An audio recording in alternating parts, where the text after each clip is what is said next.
Blog Talk Radio.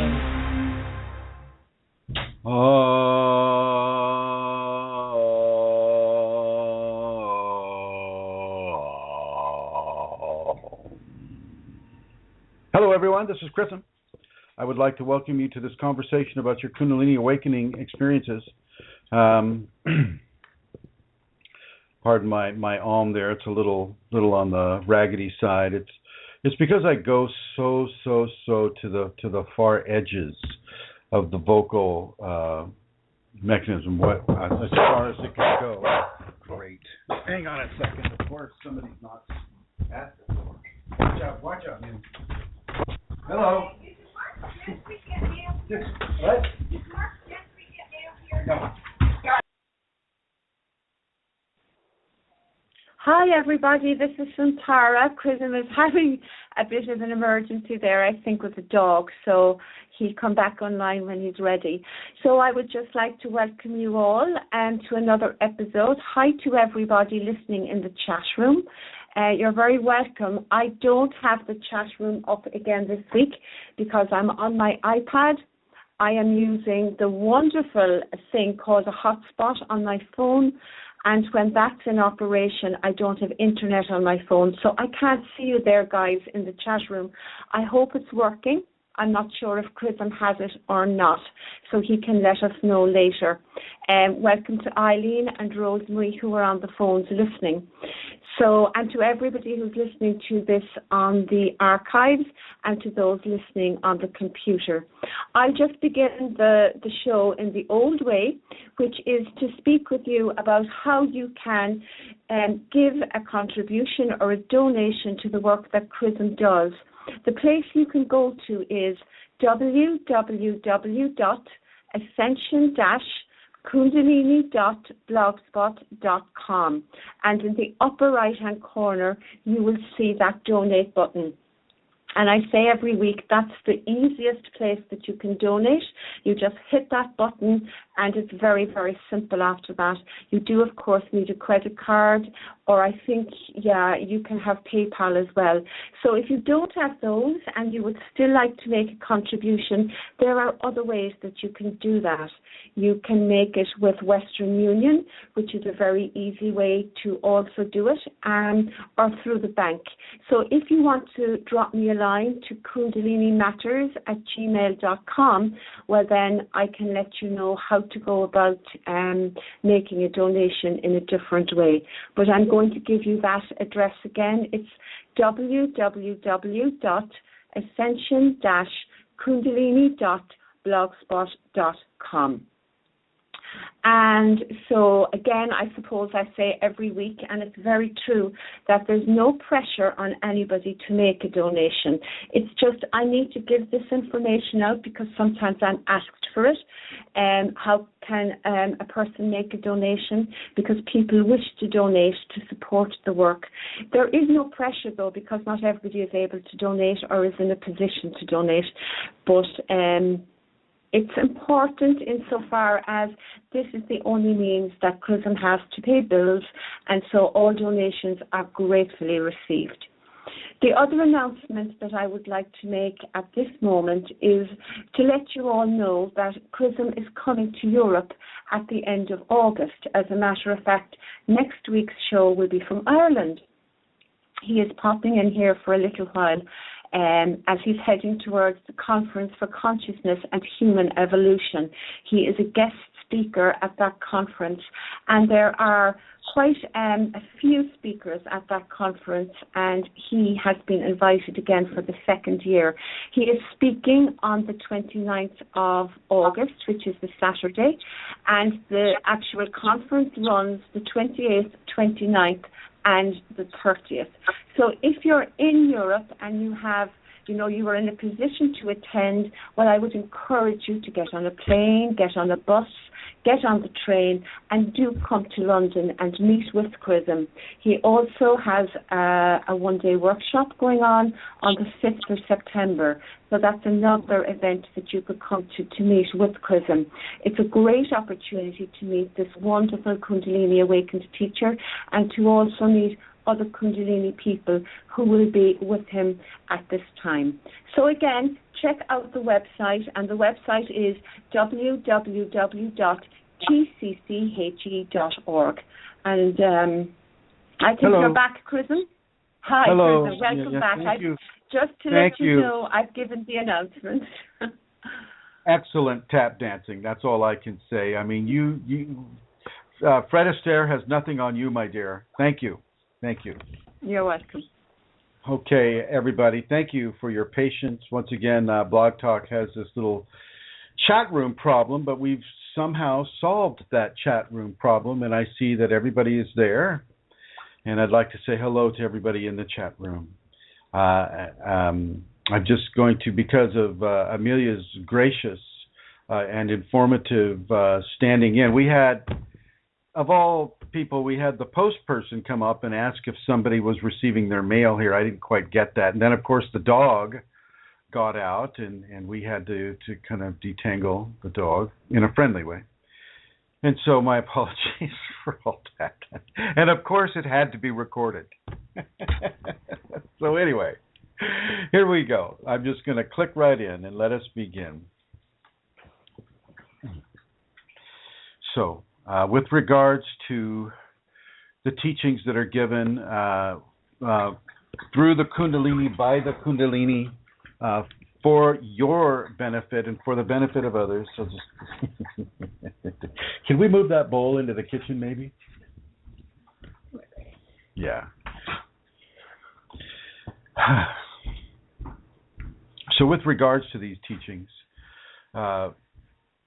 it's important to remember that there are so few Kundalini awakened people in this world. If you look at population and percentages, very, very, very few Kundalini awakened people or people going through this type of a process.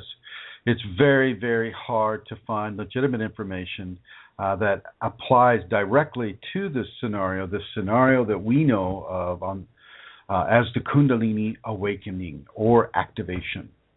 And these two levels of information about the activation and the awakening, they're not covered so much in the ashrams of India or the ashrams of Tibet or the ashrams of Nepal or I'm not going to say absolutely they're not covered. I'm sure that there are some very, very secretive ashrams and schools that exist in this world that are indeed covering this information, but not for the masses of the West, not for those who are having it and struggling with it here in the mechanized, technologically addicted West. We don't get those schools, and most of us couldn't even afford to go there, even if we knew where to go. There's an ancient school, ostensibly in the Lake Titicaca area of Peru, which I have visited that lake, and I have gone to the Reclining Woman, that sacred temple on the southern outskirts of the lake, and there is indeed strong energy patterns there. I didn't go to the school, but if you read anything by a gentleman named Brother Philip called it's put out by Leaves of Grass Press. You can probably get it on Amazon, and it's about the secret teachings of enlightenment or something like that. It's been so long since I've read the book. I read it probably 28 years ago. But that, The Secret of the Andes, that's what it's called, The Secret of the Andes. And you can kind of get an idea of what a sacred school that is positioned for this type of information, what that might be like. But here in the West, here in many parts of Canada, the United States, Europe, Mexico, not so much South America. They have the ayahuasca, they have the shamans, and they do walk in these worlds, as does Mexico. Mexico and the southern United States, they also have a very deep shamanic tradition. And this shamanic tradition, certainly if it's using entheogenic plants, meaning, plants such as peyote or any of the hallucinogenic plants such as mushrooms or things of that nature, they too have the opportunity to be walking in these worlds. But for the person that does not engage in shamanism, for the person that is living a life of grace, and all of a sudden has the Kundalini come to them, they have nowhere to turn. They have nowhere to turn. I had nowhere to turn. Okay? The Kundalini itself started guiding me to specific books. Books that were being written by authors that were lambasted by the public as frauds, that were ridiculed by the populations as being just too airy-fairy, too fantastic, too out there. And yet I was directed to read all of these books because the Kundalini in me was basically saying, read this, I will show you which information you need to be aware of, and then go on to the next series of lessons that I have to teach you, which is exactly what I did. For years and years and years and years, I had to explore these areas by virtue of the Kundalini. A book would fall off the bookshelf, and I knew that would be one I needed to look at. I read everything from T-Lob saying Rampa to a surgeon by the name of Brug Joy, to some of the channeled information, to, I mean, you name it. I mean, I was given the opportunity to have it, and then the information that was pertinent to what I was going through was isolated for me, and those are the things that I took away from the book. I didn't take away all things from the books. I didn't really need to know about a transmigration of the soul, nor did I need to know that if you place an iron nail into the forehead of a person and push that through the pineal, then there's a certain level of transformation that can occur from that. And frankly, I'm not even interested in that. Neither is the Kundalini in me interested in that. But that's some of the Tibetan technologies. Neither did I need to become an Agori practitioner of the Hindu religion. Matter of fact, I was directed away from all religions. Not that I don't respect Krishna, Christ, Buddha. Not that I don't respect Kuan Yin and the Virgin Mary, and the Sacred Feminine. I totally respect them, and I know that these are really good pathways for specific levels of people to get certain levels of purification within their soul that will allow them to eventually come to where you already are, you Kundalini awakened and activated people. And even, there are even really, really unknown teachers. May I mention that unknown teacher that you worked with? Yeah, Brooke was literally raised within the teachings of a very, very unknown teacher named Yoranda. How do you spell that? Like it sounds. Uranda. Uranda, and you might be able to find something on the internet, although she says there's not much there. Atlanta Seeker is asking me, Chrism, do I remember you saying that you thought T-Lob Singh Rampa was not really a reincarnation of a Tibetan Lama? I think the transmigration did occur. I think that the soul that was born in that Britain person's body was indeed taken over. And this just kind of underscores the whole thing with entities, that this is indeed something that can occur. Evidently, T-Lob Singh Rampa's consciousness was transferred into the body of the consciousness of a Tibetan Lama was transferred into the body of a British, I don't know if he was a writer or not. I don't know what job the guy was doing at the time, but he was having a very, very hard time in life, and he was evidently met with, not only by T-Lob Singh Rampa, but by the other lamas that were in the astral that were talking to him, saying, look, a great level of information can be given through you. You have an energetic signature that can match this Tibetan Lama's consciousness signature, and if you would like,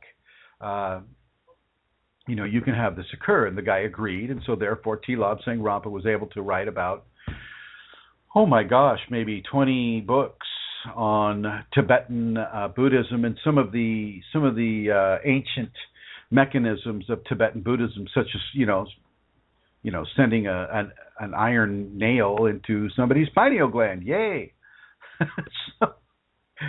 so yeah. Alana Seeger says she just read The Third Eye, and the book that I'd recommend for anybody to read by Tilab Singh Rampa is called You Forever, and it has been reprinted, and you can get it on Amazon. All of these teachers of grace, they're not well known. Yoranda is basically teaching the safety protocols, and he started teaching in the 30s. Nobody knows about him.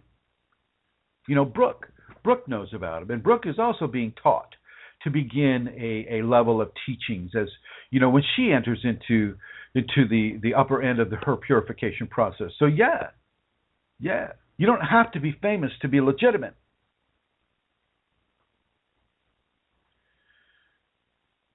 So one must understand this. There is not a lot of teachers. A lot of the teachers that follow the old school, and some of you who are on the Kundalini Awakening !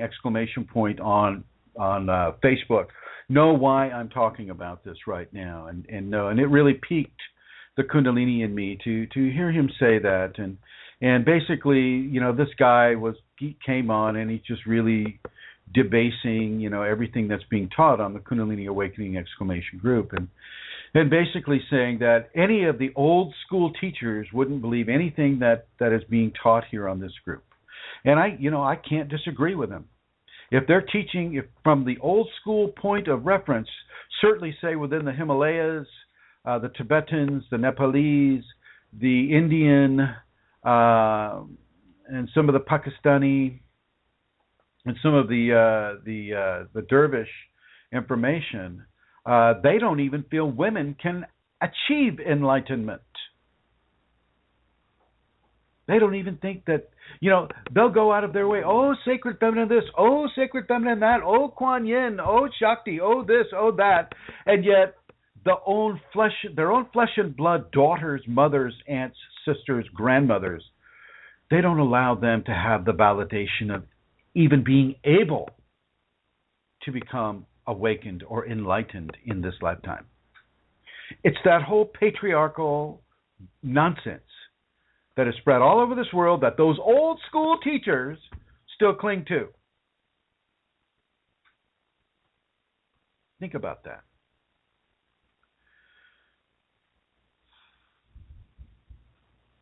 It's not an easy path. This may be one of the reasons why the reasons why they're teaching it's because they're following a lineage, and what was done before is good enough for now, and very little change is allowed to enter into lineage-based teachings.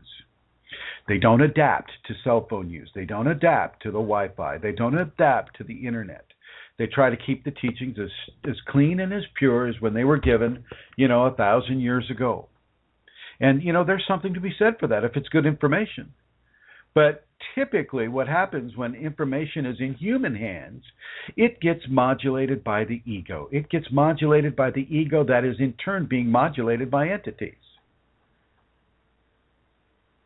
And I think many of you know, if you've listened to any of the programs, my opinion of entities and what they're here to truly do. Alana Seeker is asking, do I remember you? No, I see.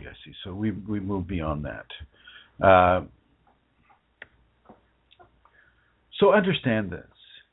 And women, you are the embodiment of the sacred feminine. You are well able, and you just need to look around you in these Kundalini groups. Women are very well represented. Very well represented.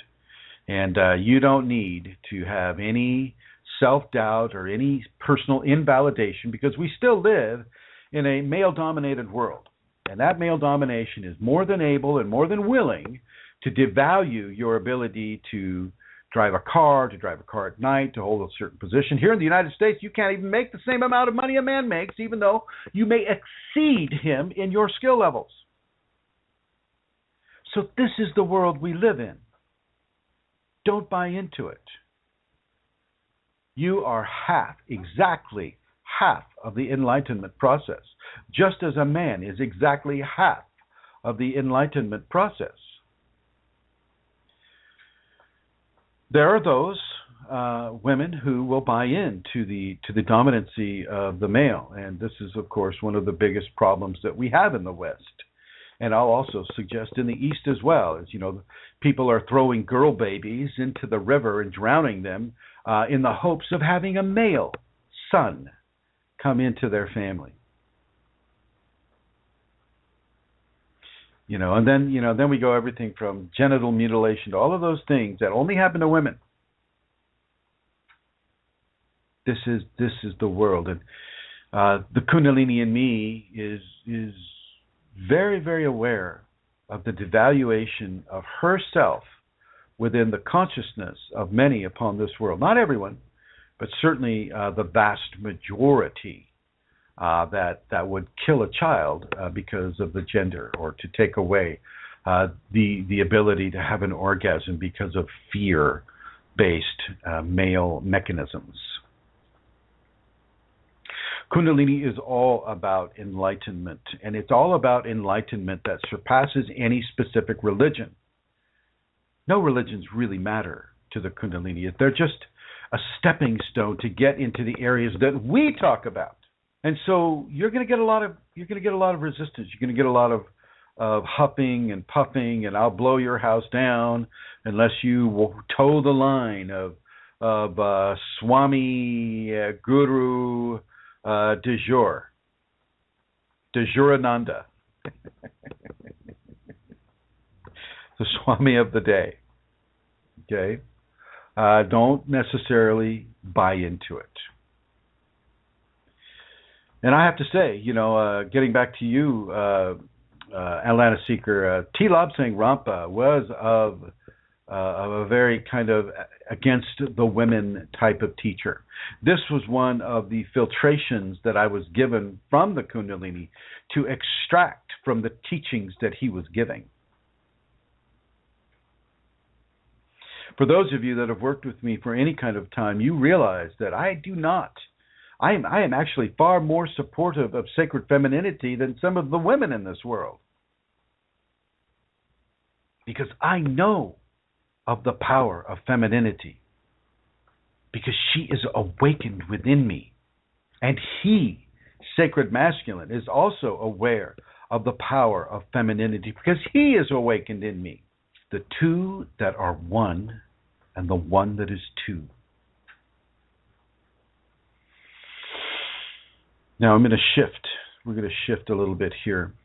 Everybody, not everybody, but most people on this world is under a certain level of possession by discarnate entities.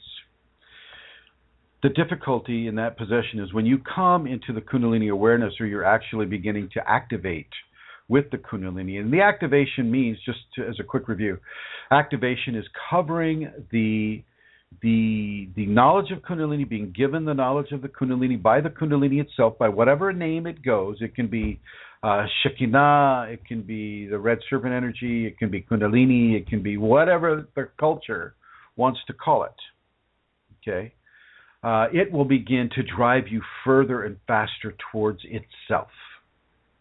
And that will necessitate specific levels of ego purification. Now, you can have frags for 1,000 years before you get to this point.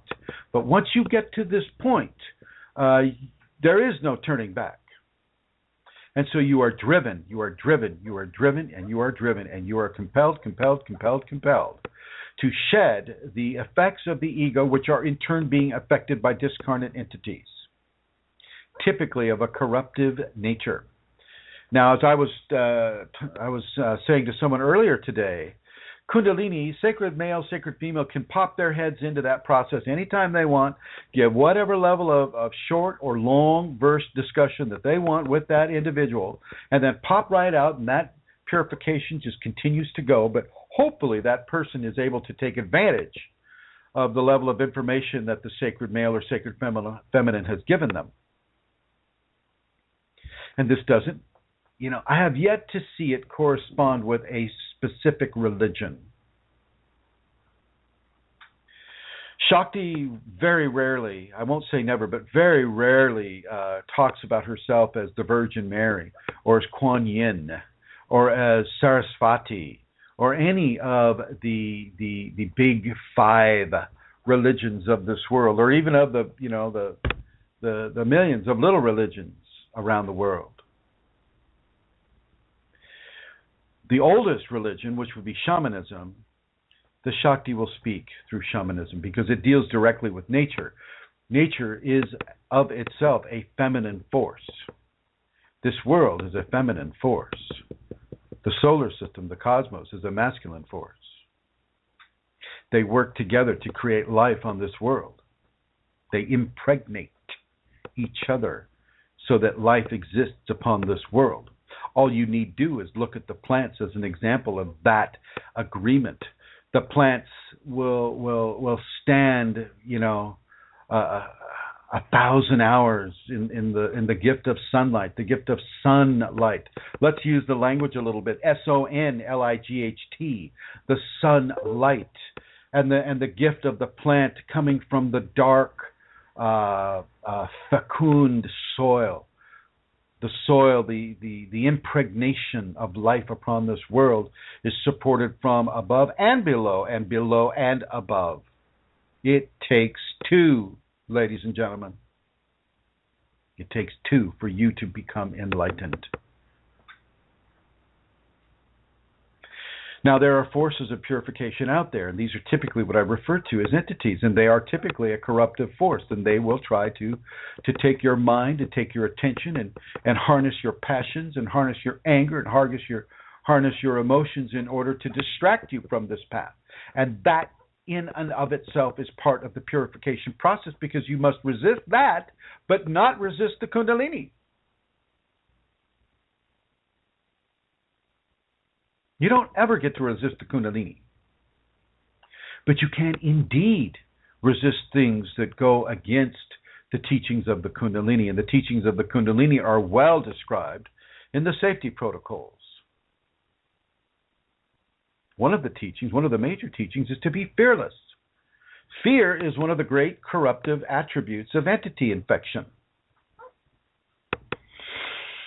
But you may be of a scientific nature, you who are listening in the archives. Hello, everybody, you future people who are hearing this in the archives. You may be of a scientific nature. Go, well, this is my dad. My father was just exactly the same way. Well, if I can't see, touch, hear, smell, or see it with my five senses, then it's not real to me. Have a nice day.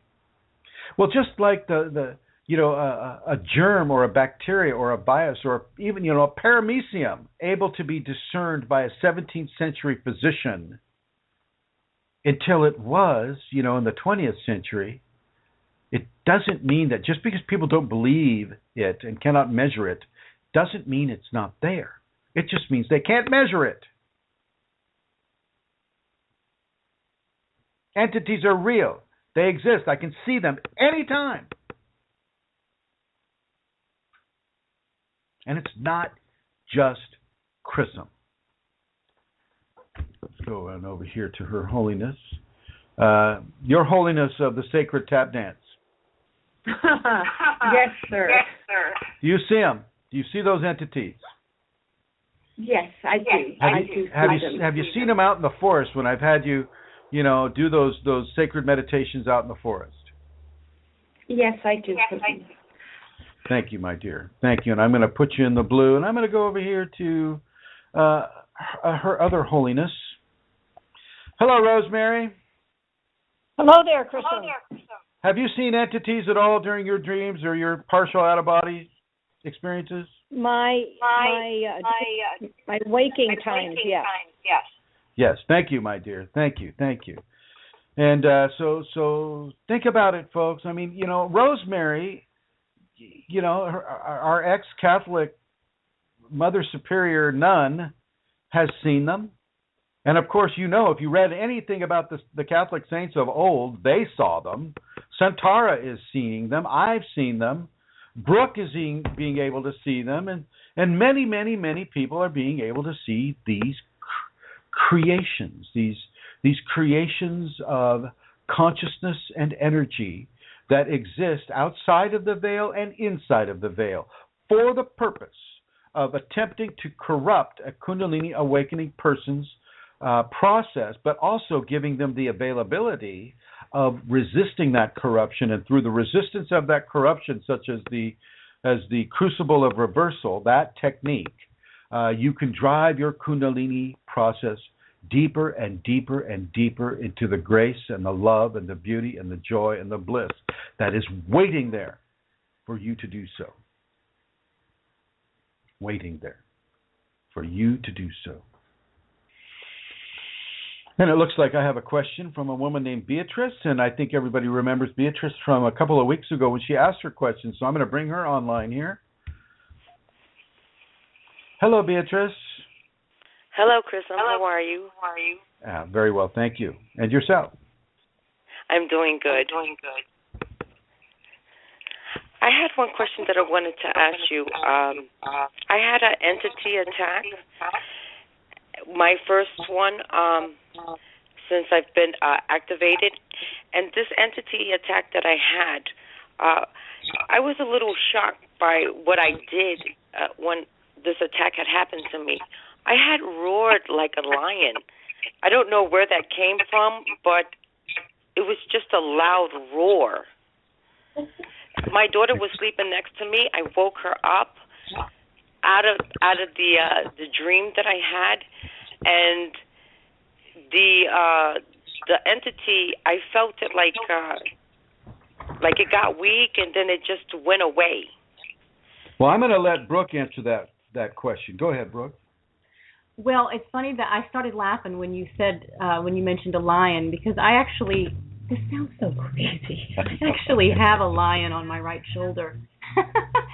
And I think, what I get when you're just saying that there was that lion is protecting and, is protecting from the influence of the entity. So it was actually, God, this sounds so crazy to be speaking like this, but I'm sorry.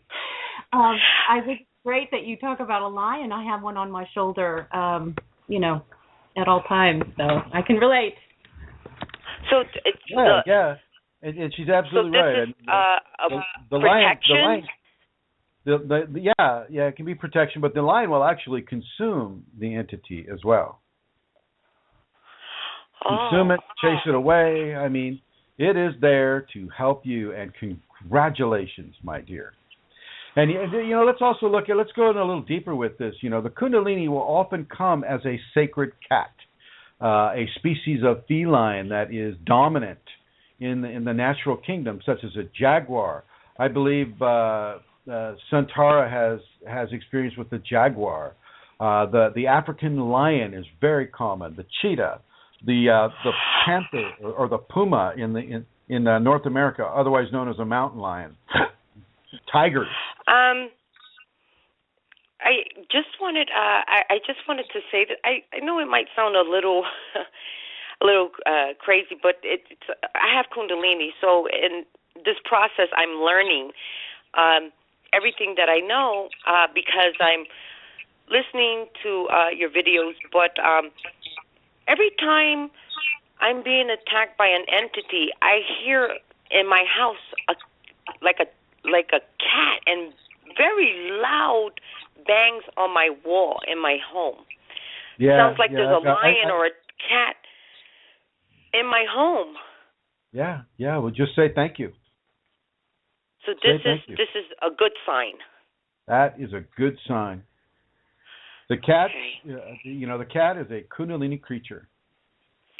Okay. Now, often people will get an accompanying knock or a bang on the wall before an entity comes, and it's all there to instill fear. That's all it is, Beatrice. It's all about giving you as much fear as possible. But your Kundalini is saying, not so fast with the fear. Okay. Not saying that she's going to take away all your fear. That's your job.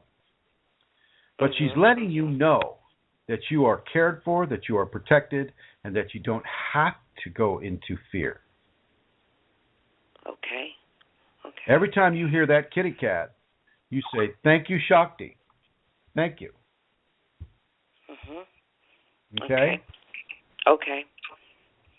I know I've been working on my fear issues, and I know that I now learned and I picked up that my Kundalini really wants me to detach myself from anything that is that has a connection with my ego.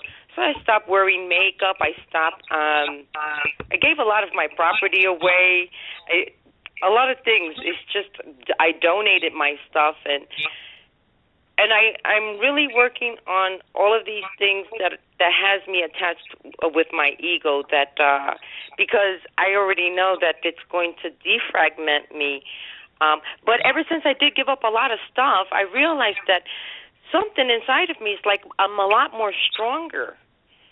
So giving up the things that we love, that we don't need, does help. It kind of like balances us out in a way where it helps me to go higher with the Kundalini. So I'm still learning a lot of things, but I wish that was the only question that I wanted to ask you. Well, thank you, my dear, for asking. Thank you very much. You're very welcome, and definitely continue to lighten the load. That's a good thing. That takes away the attachment of the physical, and that, which can also get in the way to a person's process. Unless you're setting up some sort of an intentional community and you have like 1,000 million trailers like I do with that intention in mind, definitely do what you can do to lighten the load. The more that I give up, the more higher I go. Yeah, that's right. That's right. So it would be good to live with as less as possible. Yeah, but I know that you have children, and so, definitely, allow the children to learn from the example of their mom, but, give them everything that they need to have as well. I thought about that. I thought about my children, that what kind of lifestyle I would give to them, because since I'm reducing everything to what I have to have, my daughter has Kundalini, so I was wondering, should I impose the same type of lifestyle on my children, or how would I be with them? Let them make their own choices within their own Kundalini paradigm. That's what I was. Yeah. Okay. You can't enforce purity. Oh, that's right. Well, purity has to come from within. It comes from within, and that person, they'll have to go through everything that you have gone through, that I've gone through, that Santara and Rosemary and Joey and Eileen, everybody's gone through levels of purification. They'll have to go through theirs too. But you like can with live. My daughter, you can be an example, though. Like with my daughter, she has Kundalini, so I figured what she has now, she has earned because of her, because she has activated her Kundalini from a past life. So what she has now is what she has earned. So I can't take that away from her, because that's what she has earned, the things that she will have in this life. Why would you even want to? Oh, no, I don't want to. I don't want to take anything away from her that she has earned. But I know my process is different. My process is different. What I have to give up, it's for my personal life and for the life that I have to live when I come back again. Correct. So that's what I was thinking, how would I raise my children having this transformation in my life? Raise them with love, Mike. Raise them with love. Mhm. That's how you. Oh, I do. I'm very affectionate with both of my children. With everybody. But that's pretty much it. I just had one question for Centaura. Go ahead. I'll put her on. Okay. Thank you.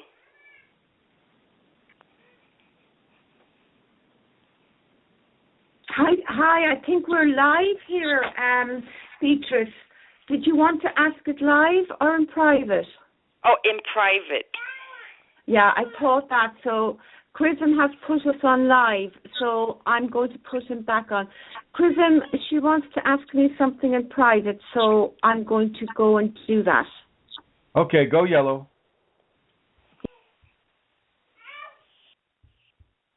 I think Amelia has her grandkids there. Okay, so yeah. As you enter into these states of purification, it can get pretty hairy sometimes. As you have lived your whole life a certain way, answering the calls of life, the responsibilities of life, the education of life, learning how to walk, learning how to run, learning how to compute data from a book, learning how to read a book, learning all the things that we learn in school and all the behaviors that we learn that are polite and that are impolite, these types of things. As we come into levels of purification, we have to learn to not take our cues from the same areas of life that we have been taught. We have to take our cues from the Kundalini, from the higher source within us, and from the higher sources that the Kundalini leads us to. Like, I was led to specific books, and then I was told to, what levels of information were accurate in those books and what levels of information were not accurate in those books. You may be led to specific books in your life. You may be led to a specific teacher in your life. If you've been given a flesh teacher and the Kundalini within you corresponds with the information that teacher is giving, then forget about what anybody else says. You go with what your Kundalini is telling you to do. Kundalini is your ultimate teacher. Kundalini is the ultimate teacher for anybody that it's awakening in. And so once again, this ultimate teacher is not represented by religion. It's not represented by a divine ideology. It goes beyond all of these human-based ideologies. You feel what your Kundalini is telling you. And if you can, if you are able, nourish your connection to the divine. Do the devotions. Devotion, giving love, giving acceptance, giving surrender, giving control of your life to the Kundalini is by far the best way that you could go into your Kundalini. You learn to ignore the advertisements and the appetites of the masses, the fear porn and the information overload and the materialistic pornography that we have out there, not to mention the pornography of the flesh. You begin to ignore these types of things and you move into a higher realm. And yet the entities that are attached to you, if you have them, which you do, will scream and yell and give your old levels of information, command saying, don't believe that person, don't do that. It doesn't make any sense. This isn't scientifically noteworthy. You can't measure this. This is wrong. This goes against everything you've ever learned in your life. And you will hear that type of command being given to you by those entities through your ego. And your ego will start to scream at you and start to rail upon you, calling you lazy and saying you're being duped, you're being fooled, don't believe this is the worst thing you can do. Your Kundalini is what it's talking about. Because if you've been assigned a teacher, if you've been given a teacher, if you've been given a level of information that goes beyond what the entities connected to your ego like or enjoy. That's what you're going to experience. And it's going to hurt you. It's going to put you in levels of confusion. Why am I doing what I'm doing? I don't even belong on this world. Why am I here? What am I supposed to do here? Why am I alive on this planet? What is my purpose in life? These are the questions that are going to come to you as you dance between the old ways of discerning information and the new ways of becoming that information. Becoming what the Kundalini has designed you to become from birth.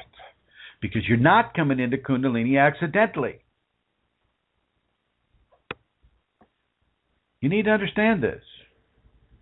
Now, if you have any questions, I want you to call the guest call-in number. That number is 347-934-0026. If there's anybody that listening on their computer, not on the chat room, the call-in number is area code 347-934-0026. Okay. Feel free to call in, and anybody in the chat room, if you also have a question in the chat room, I am observing you in the chat room here, and feel free to ask a question. So we're going to continue forward into this.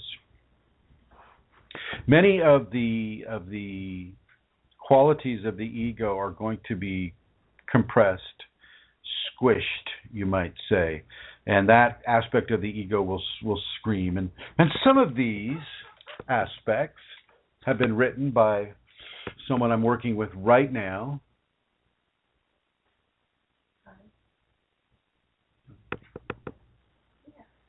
These have been written by Brooke, and this came to her from her Kundalini. It says, we place value on the need to be right. We place huge value on the need to be right. We need to be right because of how our society trains us in school.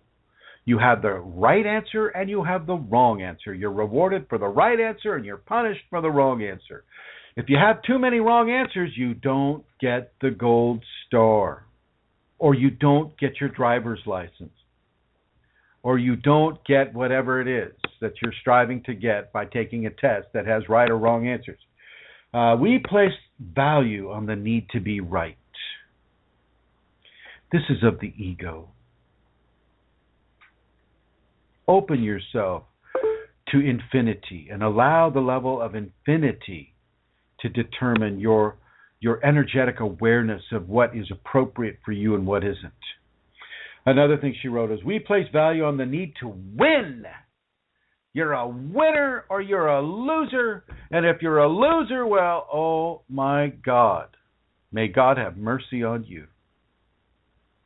If you're, and people, that's a cut down. Tune is like, oh my God, that Chrism, he's such a loser. That's how that is used in at least the American society. Such a loser. Or, conversely, wow, that teacher Chrism, he is such a winner. Such a winner. And really, really, really pushing the competitive polarities. And competition is the last thing you want when you're doing Kundalini, when the Kundalini is doing you. You don't want to compete with other people. Competition is not the name of the game. It is the name of a blockage to enlightenment. Enlightenment is not a game that has a winner or a loser. It is not a game at all. It's a condition of consciousness that is beyond life itself.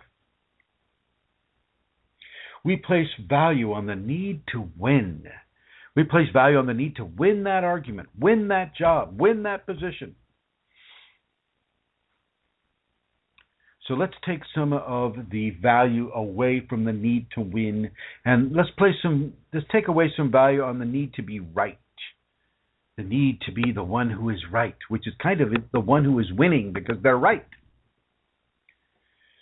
Another thing she wrote, we place value on ourselves and on who we are when the ego achieves these things. She's absolutely correct. We place value on these things. Let's change that paradigm. Let's place value on being kind and considerate. Let's place value on sharing our love, sharing our wealth, sharing our amusement, our humor, sharing our positive vibrations. Let's place value on those things, and let's see what that does to this world. Okay? It's not about that. It's not about following the ego drives to accomplish what we've always been taught to accomplish. And here's something else that came up lately.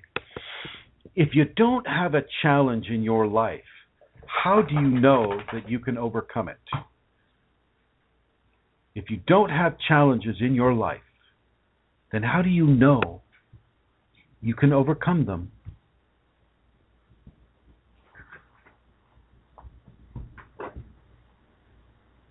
How do you know you can overcome them? Think about that. Every challenge that comes to you is there for you to overcome. You'll have a fear challenge. Fear incorporates many different areas of life. Fear of loss, want of gain, fear of surrender, fear of being dominated, fear of being abused, fear of pain. I mean, all different kinds of ideologies and protections are associated with the idea of fear. A lot of the people, they say, oh, I have entities. Well, they'll say, if I were you, Chrism, I would wrap myself in a shield of protection, a power protection, a veil, an energetic situation of protection against those entities or whatever it is coming at you. I don't do that. Why would I do that? That's just advertising fear. That's just advertising fear. So I don't do that. And I don't recommend you do it either. The only thing you really need to be aware of in your life is the control and the conviction that Kundalini has for your transformation. There is no other thing, really. You need to accept and embrace Kundalini within you. When you accept and embrace the Kundalini within you, there is no fear. Fear does not exist for a person who is doing that. Think about that. Think about that. Now I'm going to come on over to Her Holiness here. So Tara. Yes, Chrism. Yes. Have you had any? Have you been collecting questions from the groups? Yes, I have. Do you want me to begin? Yes, please. Okay. Going over to them now. Okay, so this is from the group. Last night, as I meditated to the Gayatri mantra, I got full body shivers. Super cold from my feet up to my head. It was so cold, it went up once, then stopped, and discontinued. Is this a Kriya, or what is it? It's often the coldness is the presence of the sacred feminine going through the body. If she, having the sacred feminine come to a person after they've done the Gayatri mantra, which is a very nice mantra. That's what I'm seeing. This was for this young lady, was a precise physical representation of sacred femininity. And the difference would be that for the sacred male, it would be very, very hot or very, very warm. And so, that would be sacred feminine. Over. Okay, so it's not a Kriya. No, not a Kriya. Okay. The next was a comment and a question. I was drawn to this group, but I must admit I am a complete novice to Kundalini. Everything I've read so far seems to be about things I've heard of prior or am currently implementing. The one aspect I am not open to is the teachings on negative entities. I actually experienced sleep paralysis and negative entities many years ago. I have since closed myself off to this and have changed my beliefs that they even exist. Can someone enlighten me, please, to this aspect? Is this a literal belief of negative entities or a metaphoric interpretation with battling the ego? Thank you. Literal. Over. Yeah, you kind of covered that actually in the show up until now, didn't you? Yes. Okay, next question. I used to smoke, this came in privately to me actually on my messages. I used to smoke marijuana, but when Kundalini woke, to be on the safe side, I gave it up as I was afraid it would hurt Kundalini. I have noticed Kundalini asks people to give up some things but allows the same thing for others, like in diet, for example. So my question is, once you have awakened Kundalini, would a very occasional marijuana be okay, or would it hurt the Kundalini? Can you ask Chrism, please? It's not the hurting of the Kundalini. Kundalini doesn't get hurt. That's like saying, well, if I smoke marijuana, then I might be hurting God. God is not that fragile.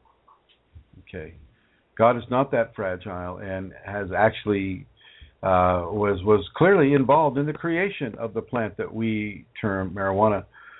So no, you're not hurting God, or you're not hurting Kundalini when you smoke marijuana. The person that may be hurt is the individual that's smoking it. You know, that is the person that can be damaged. Lung capacity can be damaged. When you're smoking plants like that, there is no filtration, so you're getting the carbon ash, you're getting the acids, you're getting everything that the THC is composed of within that plant. You're getting tar. You're getting all of these things that are lodging in the alveoli of the lung, clogging them up, shortening the amount of air that you can process within your lungs. So it's not God that is getting hurt, except you as an aspect of God. Your flesh body, the container of grace that is your body, is being damaged, and it's being damaged by the consciousness of the person that is doing this. And the other question you want to ask is, why are you doing that at all? Is the high from marijuana so conducive to you? Why do you do it? I mean, what are you getting from marijuana that you're not getting from the Kundalini within you? It's like alcohol. People having that glass of wine. Well, what is that tipsy wine? Oh, you're killing your brain cells. What kind of recreation does that equate to? These chemical recreations. So that's the first thing. The only time that I would suggest anybody smoke marijuana is if they have a huge, huge, huge blockage within their system, that their consciousness is truly unable to get rid of. And then that's maybe a 1 or a 2 time thing, and that's it. The high you feel from the marijuana is the energy leaving from the base of the spine through the top of the head. That's where the buzz comes from. And it's not good for the 7th chakra, and it's not good for the lungs, i.e., it's not good for the heart. That's why you don't become a chronic user of it. Okay? And alcohol is just bad all the way around. I know, it's legal, therefore it must be good, because we all trust, the government and better living through chemistry and, all of these things, the government only has our best interests at heart. Right.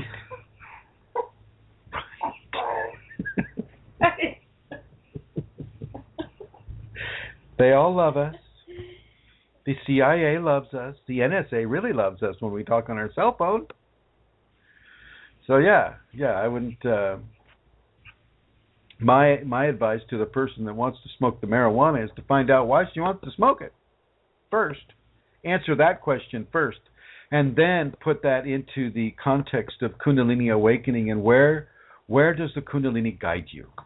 There is a group of people in India that use marijuana as their sacred sacrament. They call it Bhang, Bhang, Bhang, and that's what they use, very much like the Rastafarians use their ganja man, It's the ganja. So, these people use that as a form of sacrament, just the way some of the churches use wine as a sacrament. And some of the belief systems, like shamanism, use ayahuasca as a sacrament. And yet ayahuasca doesn't damage the body. It opens people up to areas of the body that they have hitherto been blind to. And in many cases, it awakens the Kundalini. Very important to know. Over, Centaur. Thank you, Chrism. Hi, is it true that the heat of the Kundalini could burn my brain and nerves? I am getting more and more afraid of this process. I already am a follower of the safeties, but still I am not calmed and fear that I will lose everything. Thank you in advance. Well, that's why I'm going bald. I had a head fire, and there it went, all in one fell swoop. See, I don't even have to shave. No. I don't know where a person would get that information. Probably from some of those old schools teaching, patriarchal understandings. No, Kundalini isn't. It's a holy fire. It's not a campfire. Okay? It's a holy fire. It doesn't. You can't roast marshmallows on your head. Not going to work. Brooke's cracking up. That's her laughing. So no, it doesn't burn that way. It will get you warm. It will get you warm and heated, but it doesn't burn your brain cells. It doesn't burn your skin cells. It doesn't burn you in any way, shape, or form, except as a divine component of transformation. And your head will feel like it's alive. Every hair follicle will start moving of its own volition. The hair follicles will move. That's what makes you feel like you have electric insects in your scalp. That's the energetic modulations. The waves of grace will flow up your body, and you'll feel these tingles going all the way up your body. That's the sacred fire. Now, the sacred fire can start fires. Oh, yes. But it doesn't typically burn the person up. Spontaneous human combustion isn't a Kundalini trait. It is a fact.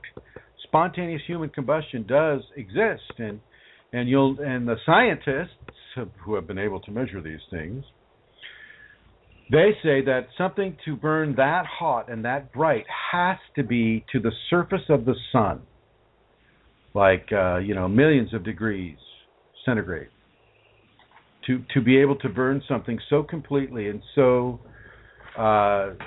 site specifically. Okay, but Kundalini doesn't necessitate a spontaneous human combustion. Okay, it doesn't do that. So you don't need to worry about that. Or the nerves or any of those things within the body either. I mean, I can understand why somebody would begin to be fearful when, the Kundalini is moving in that way. People put out this fear porn that is saying that, Kundalini will give you, you'll burn up into an ash right there and then on the spot. And it's just not true at all.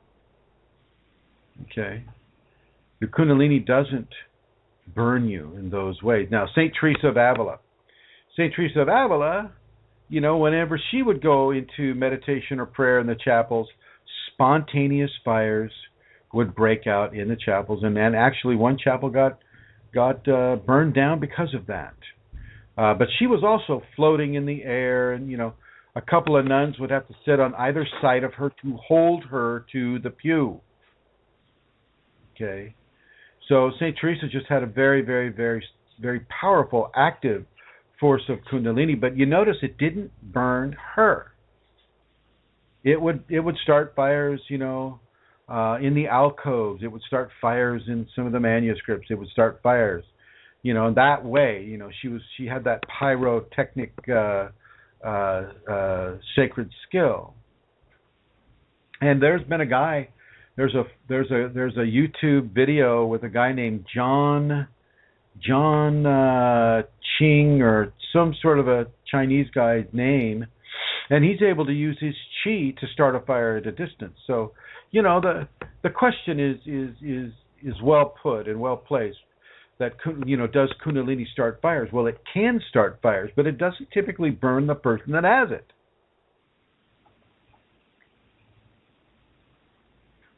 Okay, over. It can steam up windows. It gets so hot.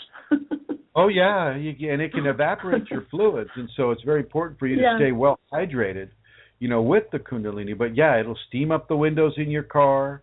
It's a very, very strong and present force, but it's not designed to damage the container that is holding it. Ever, really. I've never heard of a person that has been damaged by Kundalini burning them. Now, with Brooke, I've looked at areas on her spine, and she'll get actual burn marks where the Kundalini is coming so hot and heavy on her spine that she will actually have. And we've taken pictures and we put it up on the groups. This is what that inside out burn mark is, but it's not damaging her.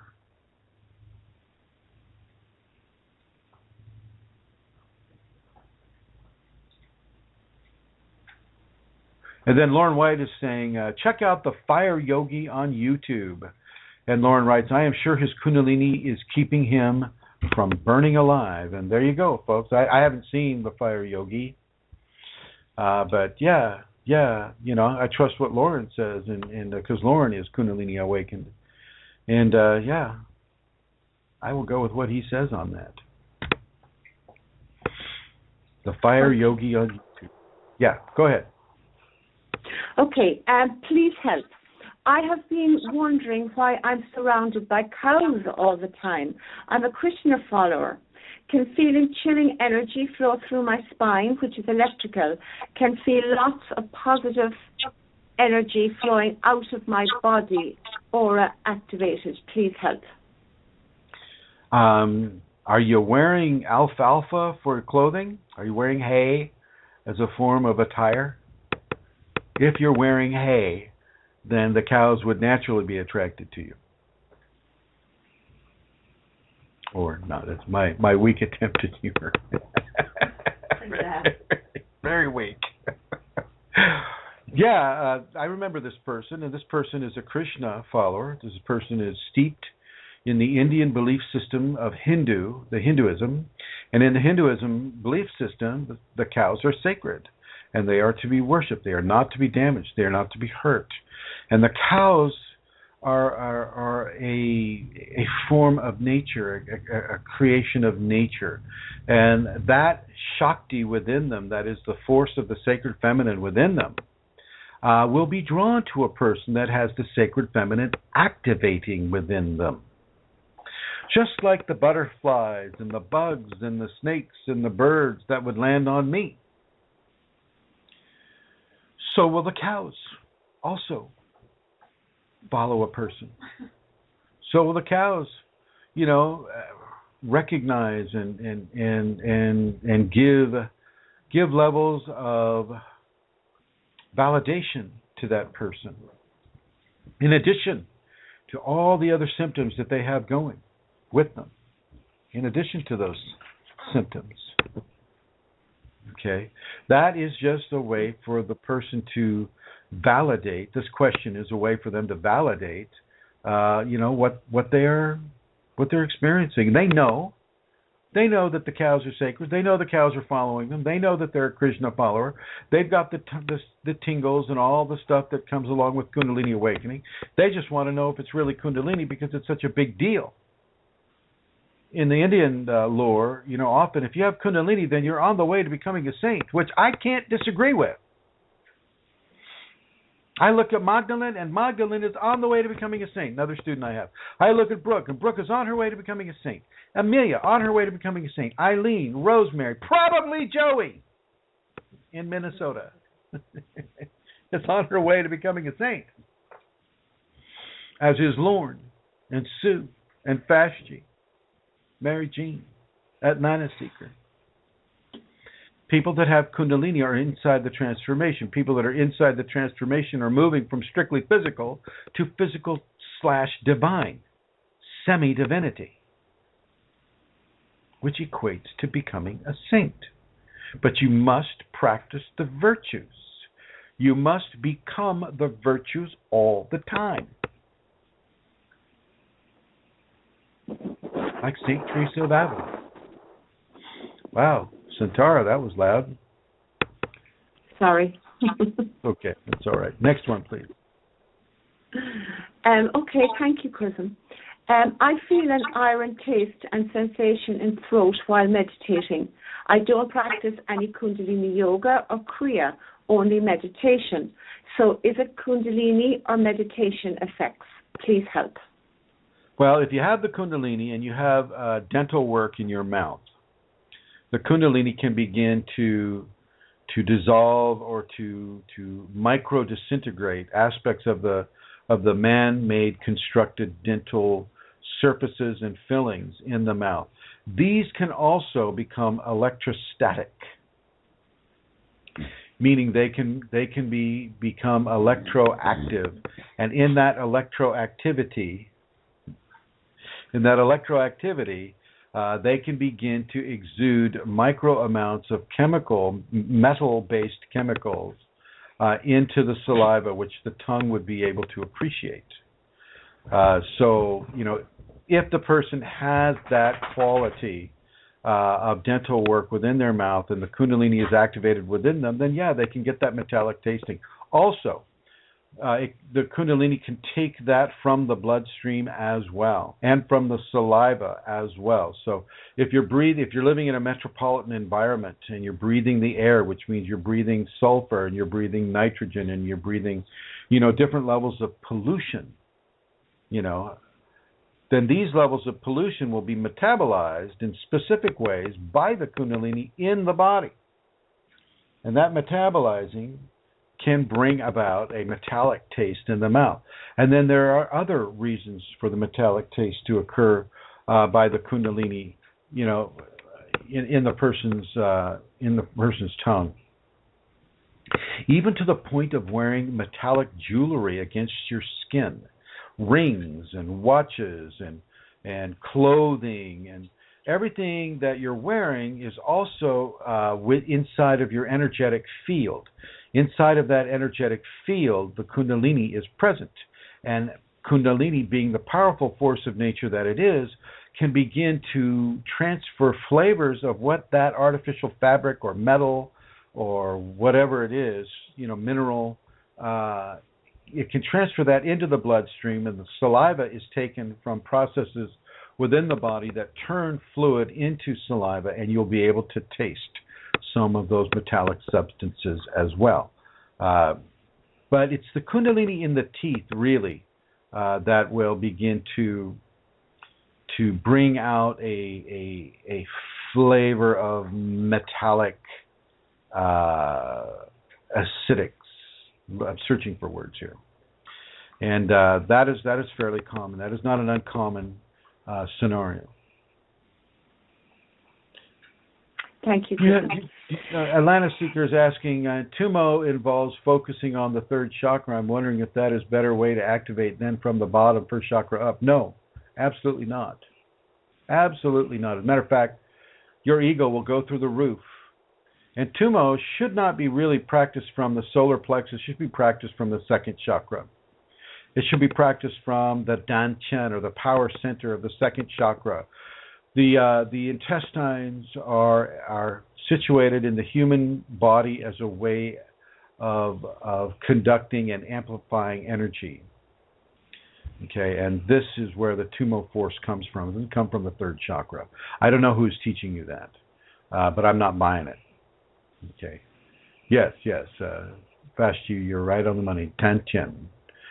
So, and that would be actually a very difficult way of activating the Kundalini. And if you're looking for a faster or better way to go from the bottom to the top, then I would actually look at why you're in such a hurry. What's the big hurry? Why don't we just go from 1st to 7, go one by one, be patient, be persistent, be discerning. Okay. Tumo activations I don't really feel are very conducive to the Kundalini itself anyway. That's more of a conducive element for chi. That's more of a way of moving chi around rather than Kundalini, in my humble opinion. Yes, Amelia. Can you speak about the experience of Kundalini giving energy rushes of extreme nature while watching movies that have to do with aliens or UFOs? Every single time, without mistake, my Kundalini gives me extreme inner energy rushes of electric nature when I watch movies that have to do with that subject, and I wonder why. You're really shaky. I don't know if your finger's over the microphone or what, but can you ask that question again, please? Can you speak about my experience of Kundalini giving rushes of energy of extreme nature while watching movies to do with aliens or UFOs? Every single time, without mistake, my Kundalini gives me extreme inner energy rushes of electric nature when I watch movies that have to do with this subject. I wonder why. UFOs and aliens. Yes, I did. Thank you. UFOs and aliens do exist. They do exist. Many people are kind of like, they come from a culture that is not of this world. A lot of these people call themselves starseeds. This is not an unheard of understanding. If you go to the Dogo Indian tribe in Africa, these people recognize entities that are alien-based as part of their belief system. Aliens have interbred with human beings and are still being interbred with human beings. This is not unheard of. It's not comfortable information, to say the least. People don't like that idea, but it is nonetheless, happening. And you have all these different alien races that are visiting this world, that are partaking of human flesh, that are hybridizing human flesh, all this different stuff. And it is occurring. And yes, this could be a reason why your Kundalini is stimulating you from that level whenever you see those types of things. It's not definitely saying go out and worship the aliens. Just nurture the Kundalini within you and listen to its instruction to you as you watch that movie. And typically the movie is going to have the entities or the aliens as being scary, and that alone, right then and there, could also be a cause for an infusion of energy up the spine. What kind of endorphin rush are you incurring when you watch movies that are characterizing aliens as malevolent and scary, which many of them are, to be sure. But what is it? What's the whole fear activity within you? What is that provoking within you? Learn to discern the fear from the alien issue, and then you can really focus in on whether it's one or the other. Over.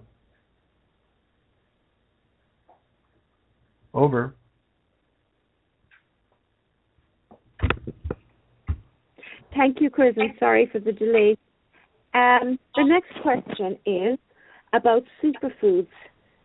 What about superfoods? Are they helpful during the Kundalini process? Do you have any suggestions? Thank you. Bananas, avocados, coconuts, watermelon. Those are definite superfoods. I like also some of the broad leafy vegetables like spinach or kale. I see them as, real strong blood builders. Hang on a second.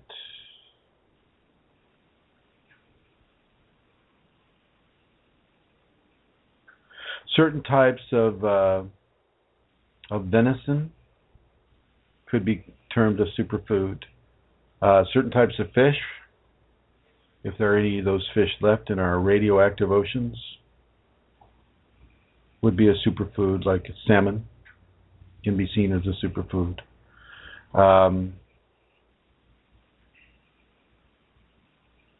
Looking, processing here. Processing. Certain food combinations can be seen as superfoods. Some people classify blueberries as a superfood. I have a little bit of a problem with that, but they do help the eyesight, and that's a super thing to have in this world is eyesight. So I'll go with it to that degree. Mostly for Kundalini awakened individuals, I like the coconut, I like the banana, I like the avocado, I like the watermelon. Okay. Those things to a Kundalini person are definitely superfoods. I like foods that have strong levels of mineral connection because of the electrolytic activity that Kundalini can sponsor. So, that's watermelon. Watermelon has a lot of those minerals within it. So does coconut and coconut milk or coconut water. As far as some of the other superfoods, I have a whole list of them on the Facebook, the Kundalini Awakening exclamation point on Facebook, and if you just put superfoods into the search engine there, and it'll bring that whole list up. There's about 50 of them. Everything from nuts. I didn't put in meat on that list, but I feel that from a Kundalini perspective, meat does have its place there. We are not strictly vegans or vegetarians, except as our ego, or the Kundalini itself designs us to be. Sometimes we have to eat that meat, and if we're eating raw foods, we're also eating microorganisms, which are the akin to meat. We're eating little viruses, we're eating little fungi, we're eating little bugs that you can't see. If you're picking a berry off of mine, well, you got all those on there. The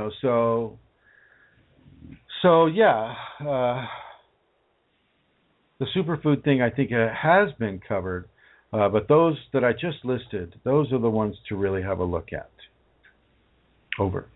Thank you, Chrism. Thank you. Carrots, I would add carrots to that too. Go ahead. Okay. Next question. I am in a black hole. Does depression always accompany a Kundalini activation? Will I always have this black hole in my life that I am either in or looking at from a short distance? No, unless you constantly fixate on the depression. If you start doing service for others or volunteering your time for the benefit of others, and you take your mind off of yourself for those times, you'll start to climb out of that depression. Kundalini awakening is not always accompanied with depression, but sometimes it is. And in many times, we have to honor the sine wave that Kundalini can become. You can have peaks of great pleasure and valleys of supreme depression. And you need to recognize that this is the case, and not to let the supreme bliss overtake you, but also conversely, not to let the supreme depression overtake you either. It is a process of walking the middle path through the sine waves of Kundalini activity. Over. Over.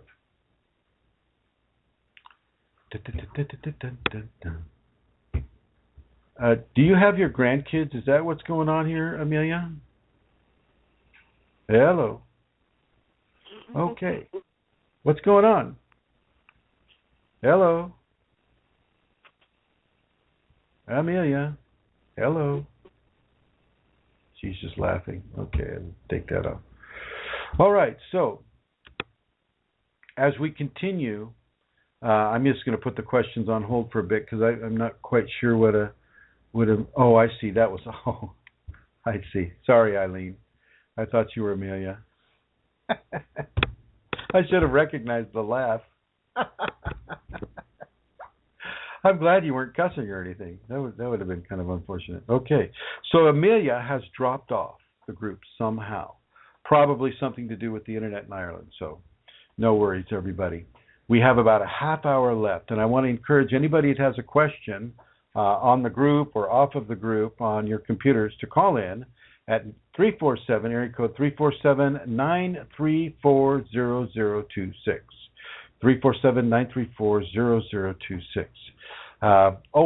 But before I get started here, I want to come over to Rosemary somehow here. Rosemary. Oh, here we are. Rosemary. Rosemary, hello. Hi. Hello. Hey, you have some announcements. I do. We are working here in the cities, getting the word around as we can, a little bit at a time. What city is that here? In the cities, the two cities, the twin cities, Minneapolis and St. Paul. In the state of Minnesota. You got to understand this is an international group right here. International group here. Yes, thank you.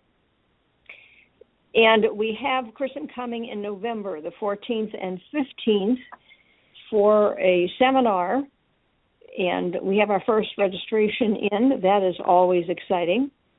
And my job until then is taking the Kundalini film, documentary film, which is a very good opportunity for discussion and for people to learn a lot. And that's what I'm doing now, talking with people. And we will have Chrism here as well for speaking the week before the seminar. We have an expo, big expo here, the Saturday and Sunday, which I think is the 7th and 8th, that would be. So you'll be here for that, and looking forward to that. And that's what I have to say of information. I do have something, if I may share, about the value of doing what I do for myself. And it's interesting because I had an experience yesterday of going to a film screening that was scheduled 7 o'clock at night. We were a little bit late. Joey was with me.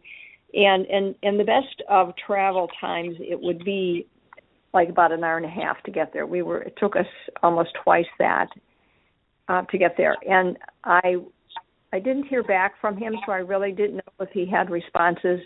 But it was really clear to me that I needed to be there, even if it was that distance, et cetera, et cetera. And there wasn't anyone. But this gentleman was waiting for us, and we arrived there a few minutes late. But he was in the 14th hour of his day. He works as a director, and he works inside the building and outside the building as well. So he was doing all kinds of hard work yesterday, and he stayed and waited for us. And I was deeply touched by that, and I could see and I could experience for myself the value of saying simply a little bit more, because I only had talked to him on the phone, of what this was about, how we could maybe schedule something for the future. And what I want to say is when I was doing that and being in integrity for a promise that I was coming, and to be attentive and aware and honoring of him, it's amazing how Kundalini presence can be felt and how encouraging that is to me. And that happens every so often here in this work. But last night it was very clear to me again that we needed to go, and the value of it I saw as a gift to myself, and I'm sure to him. And I thank Joey too for being there. Thank you for letting me share that. It's a lot about that than right now. Well, you got to understand, the force that you're working with is a force of divine, and your presence there also is helping him. I'm sure there was some reason compelling him to stay longer, but the grace in you, that saintliness in you, is able to recognize and appreciate the effort that other people put in to give of kindness, to give of a consideration, and to give of that love. And so I honor you, and I honor him at the same time, and I honor Joey too, because I was staring at the sword she gave me today. I was just kind of like, I woke up and I have it up there near the wall, and she was and I was staring at it, and I thought of her and her husband. And so thank you again, Joey. So as you go through the Twin Cities of Minnesota, Minneapolis and St. Paul, you are spreading levels of truth that probably is not being represented by all the channelers all put together. Well, probably not. Because the channelers are the dominant force over there in the metaphysical areas of Minneapolis and St. Paul. It's all about having an entity come in and use you as a puppet, a little flesh-based, what do they call it? Marionette. A little flesh-based marionette, and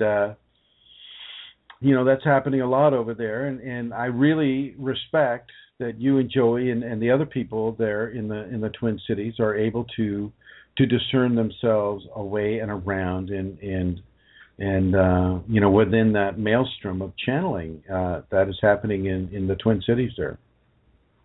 Nicely I have done. one other simple example too. Last year, and I had forgotten about it, but I came across the email. I walked into a store to do some posting, and there were two gentlemen standing there. I had not talked to them. I did not know them. And one of them said to the other, "Look at the Kundalini in her eyes." They were talking to you? They were talking about me. Well, there you go, my dear. I remember, once, when you're saying that, it comes to mind. And I had forgotten about it, and I had the other day bumped into it. That was amazing. I didn't know who they were. I told them, of course, what I was doing, but that was a great welcome. Wow. Well, you got the gift, and lately you're having the phenomena to go along with that gift, aren't you? Why don't you tell people about the phenomena that you just recently experienced? Well, I woke up in the morning with vertigo. I mean, I have to be detailed. I went into the bathroom, but I just turned my head and had this wave of nausea. And this happened to be Tuesday morning when I was going to be going to where I was last night that I just told you about. And I said, I can't be on the road with this. I can't. And that's when I called Joey and asked her and told her the story.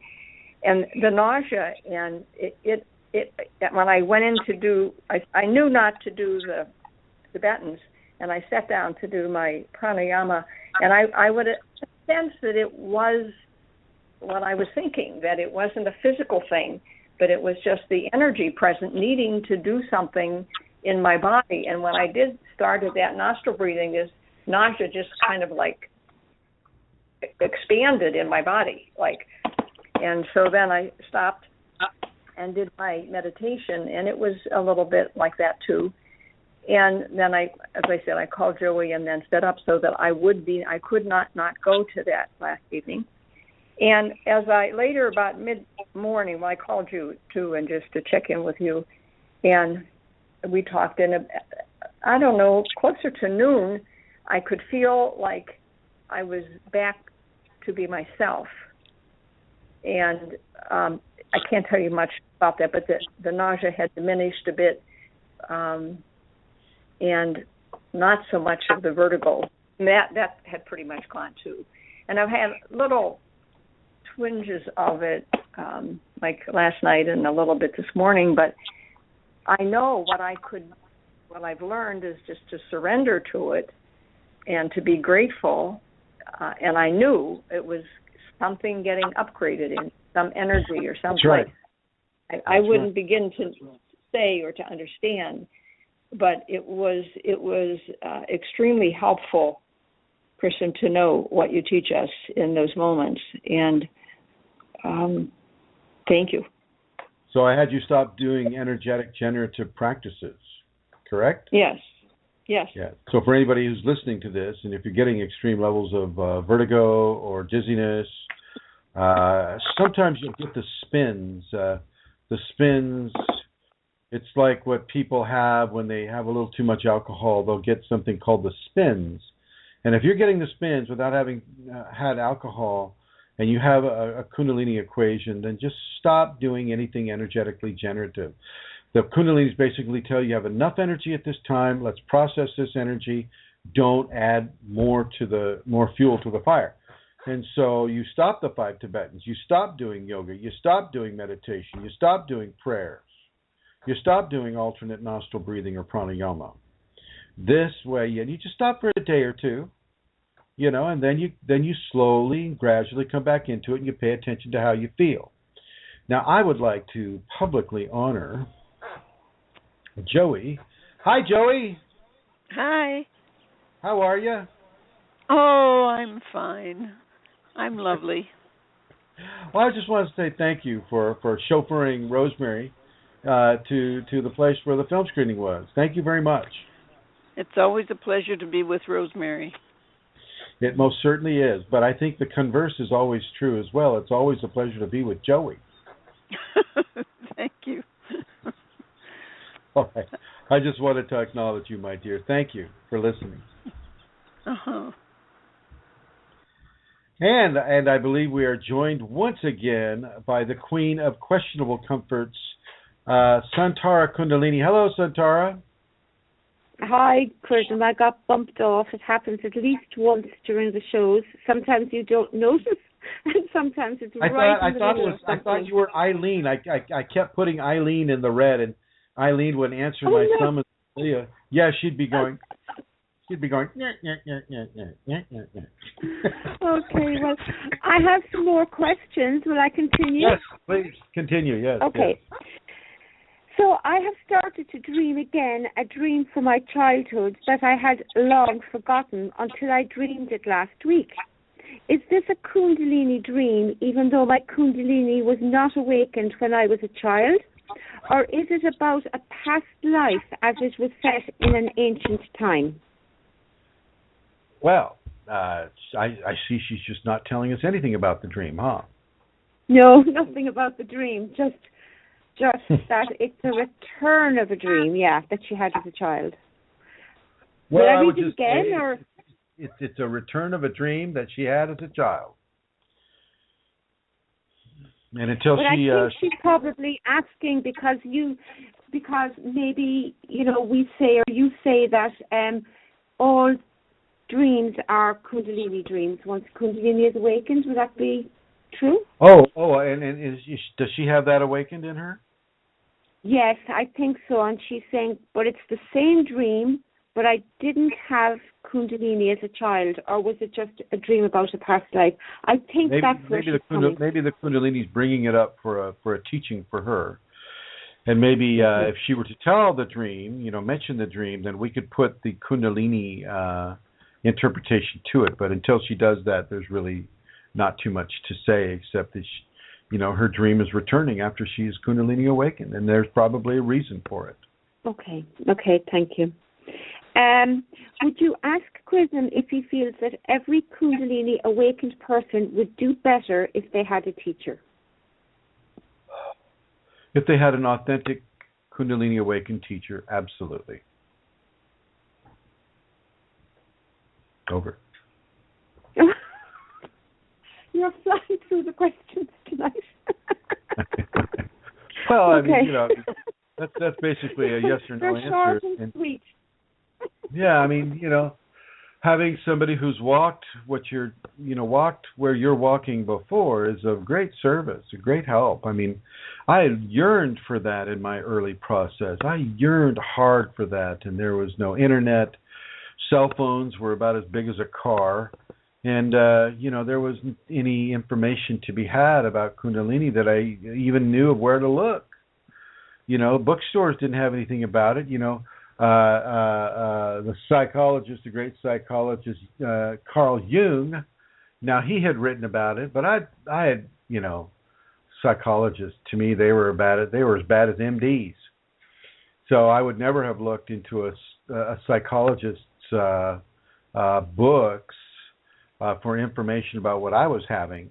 But he did write the Red Serpent Energy, and he did, and there was another guy out there, Sir somebody, who wrote a book about it back then, but it was very hard to come by. It was very, very difficult to find these, and being homeless as I was during this part of my life, I wouldn't have had the money to purchase them anyway, and so it's hard to find a teacher, and during my pain, during my struggle with learning to hear and receive from the Kundalini, I made a promise.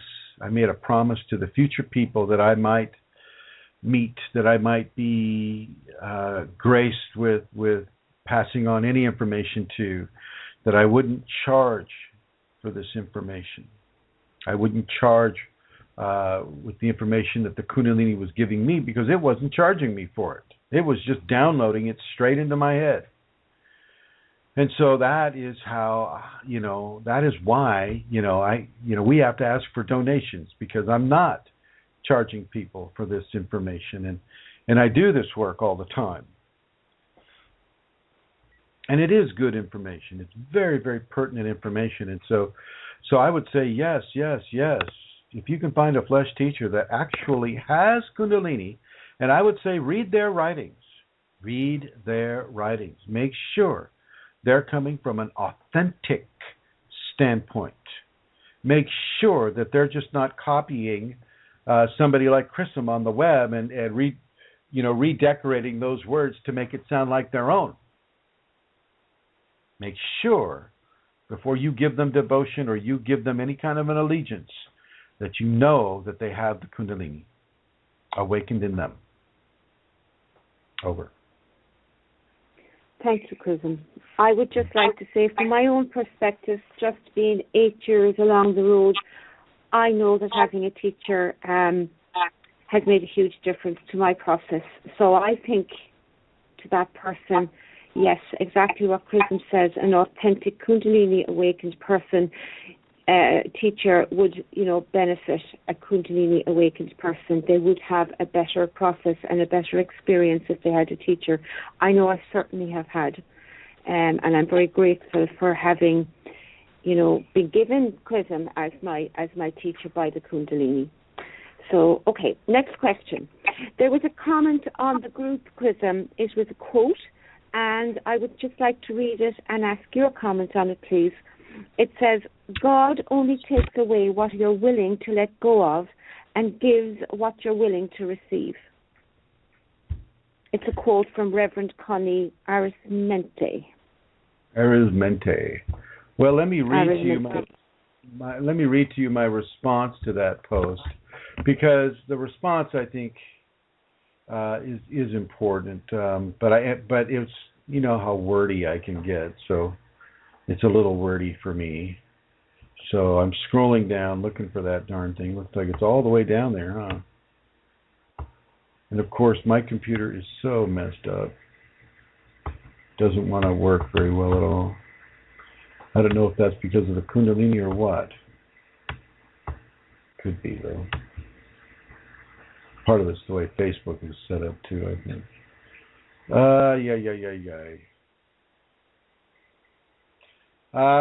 If I can't find it very, very soon... Oh, here it is. Okay. Yeah, God only takes away what you're willing to let go of and gives what you're willing to receive. Beautiful quote by Reverend Connie Arismente. And I just, I say sometimes the divine is more forceful and proactive than you're suggesting. Not everyone asks for the Kundalini. And if you knew what was involved with Kundalini awakening, most people would run away. So I don't think the Reverend Connie is Kundalini awakened. The idea of will willpower doesn't always come into play within divine agendas. However, this can more aptly apply to the unawakened ego. Ego and will are more preserved in their controls over the individual within the unawakened paradigm rather than the peri-enlightened paradigm. There you have it, my dear.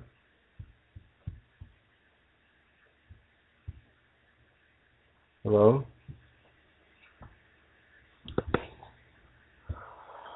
Okay, all right. So Amelia's off somewhere. She's talking to somebody else.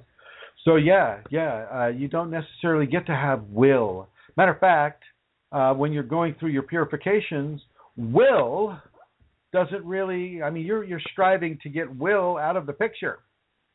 You're striving to get ego out of the picture. And God just isn't going, well, let me see. Let's see what Chrism, is he willfully allowing me to give this? And is he willfully allowing me to take that away? Let me think. No. God gives what God wants to give, and God takes away what God wants to take away. There is no soft peddling it. Not within a Kundalini context. But within the unawakened context, yes, very gentle. Well, are they opening? Are they opening to the statement in this sacred book that is saying, are they open to that? And are they living their life so that they can be open to that type of a thing? And if they're not, then they're not. And if they are, then maybe they're able to receive. Okay, I'm going to get on over here to Beatrice. Has another question. Hi, Beatrice. Hi, Chrism. I had another question for you, and I wanted to know if you can tell me exactly what the meaning to it would be. Every time I hug my children or my boyfriend, I feel at the base of my the first chakra, the base chakra, jump. It jumps outwards. What does that mean? What does that indicate? Love is conducive to Kundalini is what that means and indicates. Expressions of love matter to the Kundalini. Oh. Uh-huh. I thought it was meaning something else. Now, it's an expression of love. Love, Kundalini loves to ride love. Love is what holds everything together. And it will jump every time you do a loving, helpful action of that reflection of love. And so that's what's happening there. Oh, so it's a good sign. It is a very, very good sign. Would this happen for the rest of the other chakras in my body? It's if another chakra does the same thing, would it mean something else if it jumps? Is this something that it happens to all Kundalini people, or is it just something that is just happening? Now, hold on. You're kind of converging questions here. If it jumps in the fourth chakra, well, that means love is love. Okay. In the fourth chakra. That's the one at the heart. Okay. So at this point and at this juncture for you, my dear, the Kundalini jumping that way is a sign of its appreciation of the gift of love that you're giving to another human being. And it, by virtue of that gift you're giving, is also able to give to that human being. Oh, I see. Now, as you mature in your equation, and say it jumps inside of another chakra due to another type of activity, well, then we can discern what the meaning would be within that activity and within the chakra that she's jumping in. Oh. Okay. Well, thank you, Chrism. Thank you. You're welcome. You're welcome, my dear. Thank you for asking. Bye-bye. Okay. All right. Down to 10 minutes. Anybody would like to call in? We're at 347-934-0026. I would like to say something to the people who are sleeping as they listen to this. I know a lot of people will listen to the show in the archives, and they'll sleep. They'll fall asleep during it. So this is for you, my friends, who are sleeping.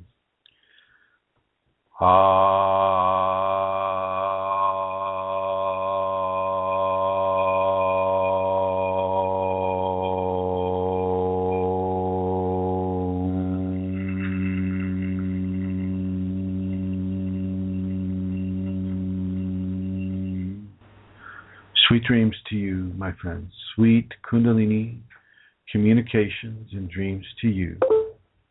And let your day, or whenever you wake up, be holy and blessed and full of love and happiness and health.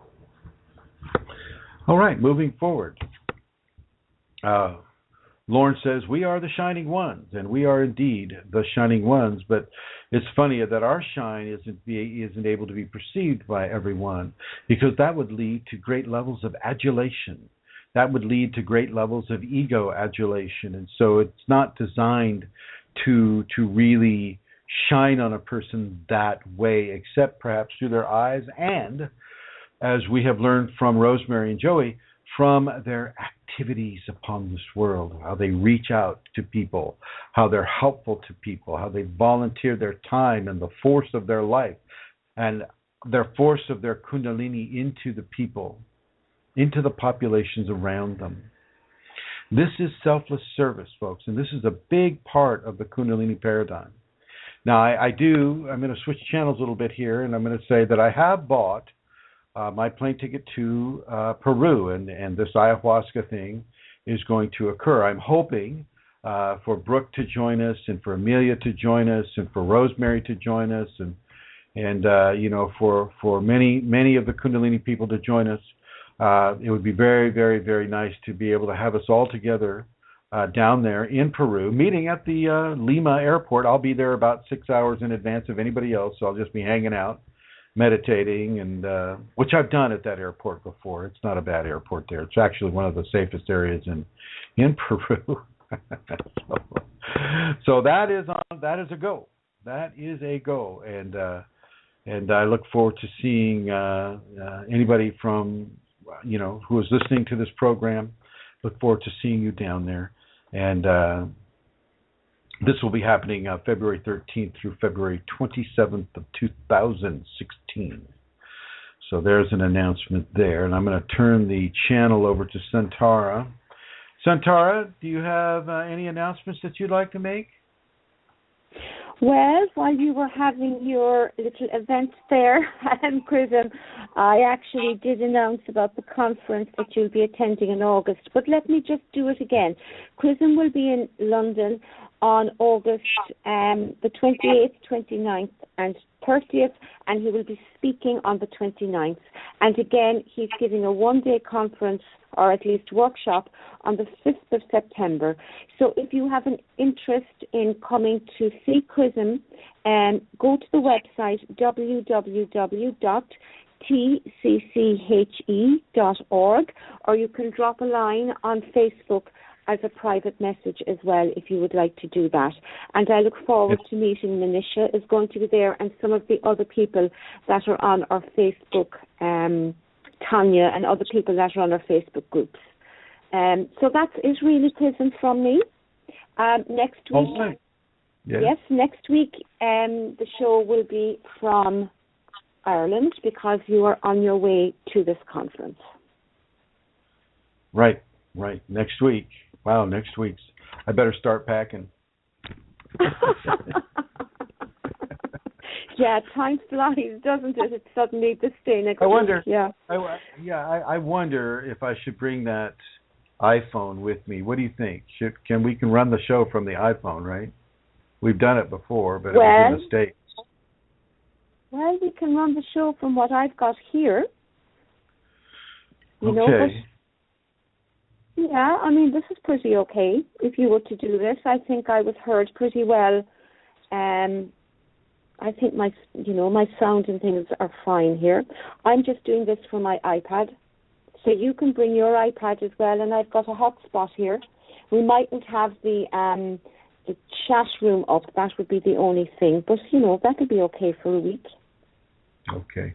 Looks like Sue Homer is typing something. Sue, we're down to a little less than 4 minutes here, so let's see what you got here. Oops. Okay. All right. Looks like she stopped typing. Well, then, I would like to say, everybody, thank you for listening. Thank you, Eileen and Rosemary and Joey and Santara, for being a part of the program. Thank you, Alana Seekerfashchi, Lorne, Madeva, Mary Jean, and Sue Homer typing again. Sue Homer is asking, when are you all going to Peru? Is that info on one of the case sites? So yes, Sue, there is a new Kundalini Awakened site. It's called Kundalini Ayahuasca. It's on the Facebook site. And you're welcome to join, my dear. We'll be leaving on the 12th of February and for Peru, spending that amount of time between the 27th of February, so a couple of weeks down in Peru, exploring the effects of ayahuasca on the Kundalini awakened individual. So let me know if you would like to go, and you'll be joined by a lot of the people that you hear and that you read on the various Kundalini awakened groups. And thank you for everything, Sue Homer, and thank you, Mary Jean, for everything. And I believe that should about do it for us. Thank you, everybody, for joining us, and I look forward to talking with you in another conversation about your Kundalini Awakening experience from Ireland. See you then, folks. Bye-bye.